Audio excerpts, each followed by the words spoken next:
नमस्कार प्यारे बच्चों। हम प्रकाश नामक पाठ पर अध्ययन करने जा रहे हैं। इसका हमने पहला भाग पढ़ लिया है जिसमें हमने 18 प्रश्नों के ऊपर चर्चा कर ली है। 30 प्रश्नों में से बाकी के जो 12 प्रश्न हैं उस पर हम आज इस दूसरे वीडियो में चर्चा करेंगे।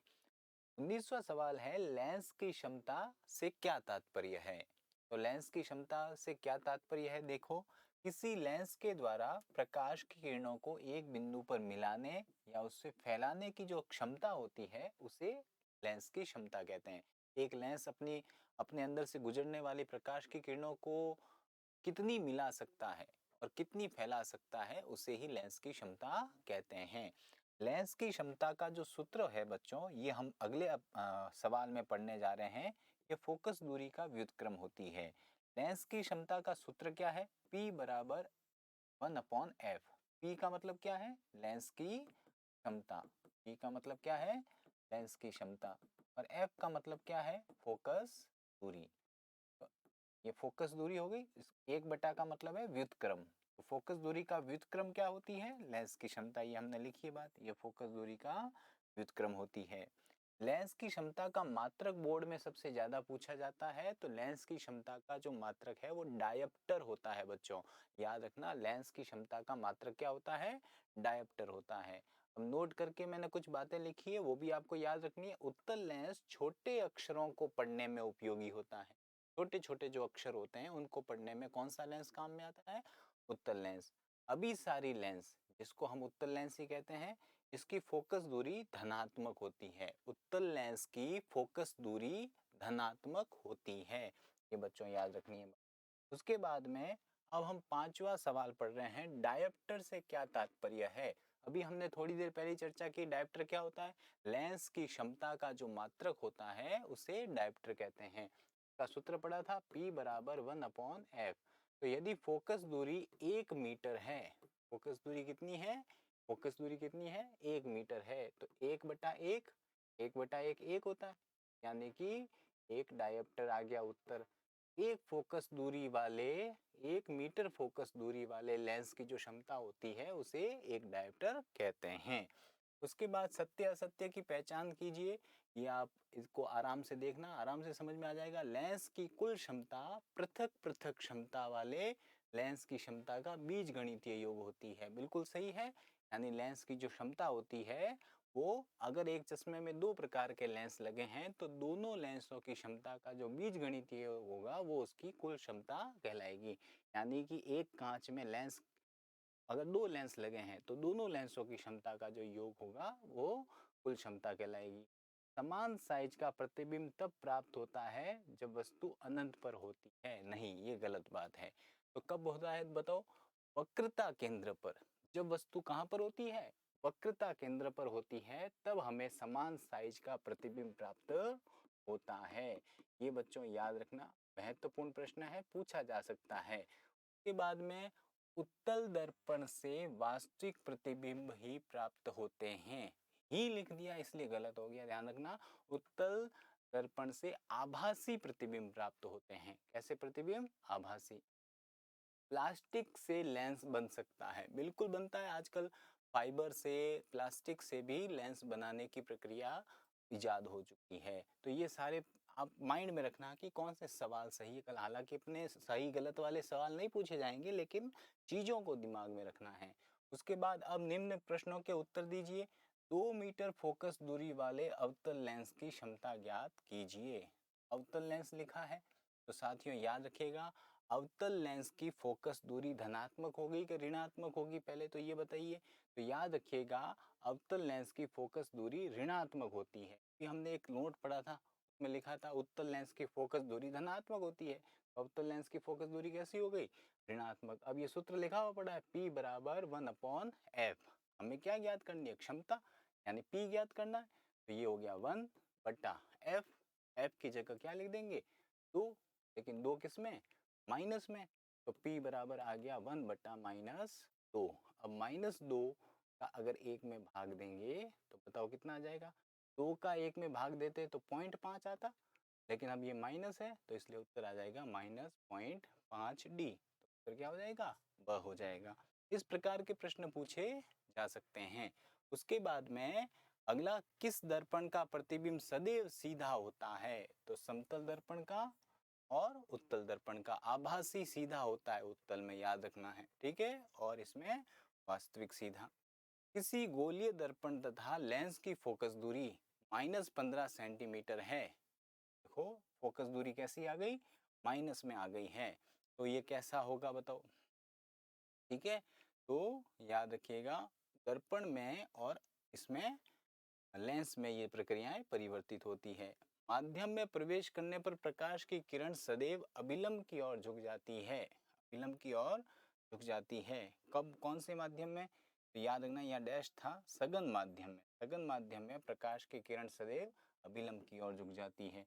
यानी कि जैसे कि ये कांच है, तो कांच सघन माध्यम हो गया, और ये वायु है, ये कैसा हो गया, विरल माध्यम हो गया। अब प्रकाश की किरण कोई अगर वायु से कांच में जाएगी तो वो सीधी नहीं जा करके थोड़ी सी क्या हो जाएगी, अभिलंब की तरफ झुक जाएगी। अभिलंब किसको बोलेंगे? जैसे कि ये है, ये थोड़ी सी इस तरफ झुक जाएगी, याद रखना है। जैसे यहाँ अभिलंब है, तो यहाँ भी क्या हो जाएगी, थोड़ी सी इस साइड में झुक जाएगी। तो सीधी नहीं जाएगी, ये एकदम ऐसी सीधी नहीं जाएगी, थोड़ी सी अपने एंगल को क्या करेगी, मोड़ेगी। तो सघन माध्यम में प्रकाश की किरण सदैव अभिलंब की ओर झुकती है। दर्पण तथा लेंस के किरण चित्र, इनके बारे में हम निबंधात्मक प्रश्न के रूप में अभ्यास करेंगे, ठीक है, और आंकिक प्रश्न भी निबंधात्मक रूप में हल करेंगे। बड़ा पाठ है, याद रखना। ये जो आयताकार, इसको भी हम निबंधात्मक प्रश्नों पर चर्चा करेंगे अगले वीडियो में, जिसमें हम निबंधात्मक प्रश्नों की चर्चा करेंगे। 27वां प्रश्न, छोटे प्रश्नों की दृष्टि से देखें तो सवाल कैसे बनता है बच्चों, याद रखना। ये जो वस्तु है इसको बिंब भी कहते हैं। क्या कहते हैं? बिंब कहते हैं। तो याद रखना, आपको ऐसे पूछेंगे कि यदि वस्तु अनंत पर है तो प्रतिबिंब कहाँ बनेगा? तो याद रखना, आपको ऐसे लिखना है कि फोकस ऊपर बनेगा, ठीक है। ऐसे ही आपको पूछे कि वस्तु अनंत तथा सी के बीच है, तब प्रतिबिंब कहाँ बनेगा? तो सी तथा एफ के बीच में। अब यहाँ सी का मतलब क्या है? सी का मतलब है वक्रता केंद्र, और एफ का मतलब आपको पता ही है, फोकस बिंदु। तो वक्रता केंद्र तथा फोकस बिंदु के बीच बनेगा। यदि वस्तु वक्रता केंद्र पर है तो प्रतिबिंब भी कहाँ बनेगा? वक्रता केंद्र पर बनेगा। सी तथा एफ के बीच में है तो प्रतिबिंब कहाँ बनेगा? सी तथा अनंत के बीच बनेगा। वस्तु एफ पर है तो प्रतिबिंब कहाँ बनेगा? अनंत पर बनेगा। तो ये सारे के सारे आपको पॉइंट याद होने चाहिए कि वस्तु कहाँ पर है तो प्रतिबिंब कहाँ बनेगा। इसके लिए आपको एक छोटी सी ट्रिक बता देता हूँ। जैसे यहाँ अनंत से शुरू हो रहा है, पहला बिंदु अनंत से शुरू हो रहा है, तो इधर जो पांचवा बिंदु है वह भी अनंत से शुरू होगा। अब अनंत के बाद में अनंत और सी आया, तो इधर भी देखो अनंत और सी आया, इधर सी आया तो इधर भी सी आया। यानी हम यहाँ से जैसे नीचे बढ़ रहे हैं वैसा का वैसा यहाँ से ऊपर बढ़ना है।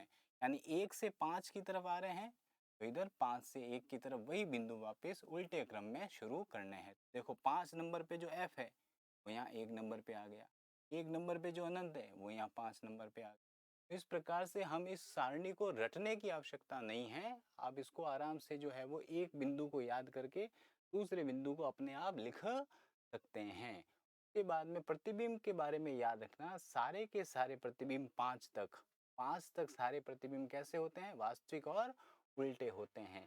साइज इनकी बढ़ रही है, पहले छोटी थी, बिल्कुल छोटी बिंदु जैसी, फिर थोड़ी सी बड़ी हुई, फिर उसके बाद बराबर हो गई, फिर उसके बाद बड़ी हो गई, फिर उसके बाद बहुत बड़ी हो गई। तो ऐसे देखो साइज बढ़ती जा रही है। तो ये भी आपको याद हो जाएंगे पॉइंट सारे। अब ये जो 2 है वो अपवाद वाले पॉइंट हैं।